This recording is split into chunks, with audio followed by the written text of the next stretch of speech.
حدیث میں آتا ہے لعن رسول اللہ صلی اللہ علیہ وسلم الراشی والمرتشی.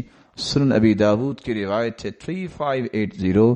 لعنت ہے رشوت لینے والے پر، رشوت دینے والے پر.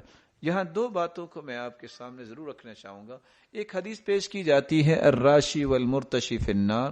یہ اللہ کے رسول سے حدیث ثابت نہیں ہے. ثابت شدہ جو حدیث ہے وہ ہے لعن اللہ الراشی والمرتشی. لعنت ہے جو رشوت لیتا ہے اور رشوت دیتا ہے. لیکن رشوت کو سمجھے، رشوت کہتے کس کو ہے؟ الرشوہ یہ رشا سے ہے.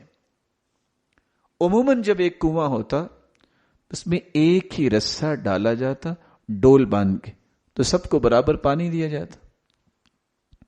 جب کوئی شخص ایک نیا رسہ ڈالتا اور پانی نکالنا چاہتا، وہ اپنا پانی لے جا چکا ہے، وہ کسی اور کا حق مارنا چاہتا ہے، اس کو رشوت کہتے ہیں. آپ اگر کسی کا حق مارنے کے لیے مال دیتے ہیں تو یہ رشوت ہے.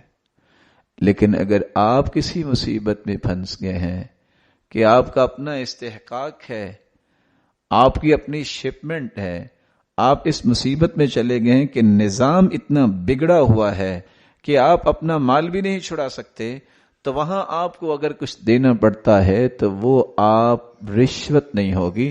اس میں صحیح الجامع کی روایت کو یاد رکھیے، اور وہ روایت کیا ہے؟ ذبوا عن اعراضکم بالاموال. اپنی عزتیں بچاؤ اپنے مالوں کے ذریعے.